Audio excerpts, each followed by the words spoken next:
તો હેલો બધાને, જય દ્વારકાધીશ, જય શ્રી કૃષ્ણ, જય માતાજી ને સ્વાગત છે તમારું મારા આજના વિડીયોમાં. અને આઈ હોપ કે તમે બધા મજામાં હશો. અને હું જો અત્યારે આવી ગયો છું ભેંસો લેવા વાડીએ.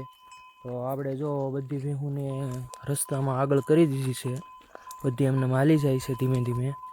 અને આપણે હવે ઘરે જઈને પછી મિલ્કિંગનું કામ કરવાનું છે. તો હાલો આપણે ઘરે જઈને મળીએ, બરાબર? વિડીયોમાં બધા કન્ટિન્યુ બન્યા રહેજો. અને જો તમને વિડીયો ગમે તો લાઈક કરજો, શેર કરજો, અને ચેનલમાં નવા હોય તો ચેનલને સબસ્ક્રાઈબ કરવાનું ભૂલતા નહીં. અને એક મીઠી મીઠી કોમેન્ટ કરજો. તો ચાલો ઘરે જઈને મળીએ. તો આપણે ભેહું લઈને તો ક્યારના ઘરે આવી ગયા હતા. અને પછી આપણે થોડાક અહીંયા કામમાં હતા મિલ્કિંગમાં, ભેહુંનું ગાયનું બધું દોવાનું કામ હતું. તો અત્યારે હું ઘડીક ફ્રી છો તો મેં કીધું લાય એકાદી ક્લિપ ઉતાર નાખું.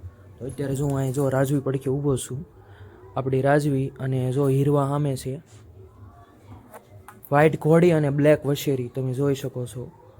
સાથે જ આપણે આજનો વિડીયો પૂરો કરીએ છીએ. જો તમને વિડીયો ગમ્યો હોય તો લાઈક કરજો, શેર કરજો, અને ચેનલમાં નવો હોય તો ચેનલને સબસ્ક્રાઈબ કરવાનું ભૂલતા નહીં. તો મળીએ એક નવા વિડીયો સાથે. ત્યાં સુધી બધાને જય દ્વારકાધીશ, બાય બાય.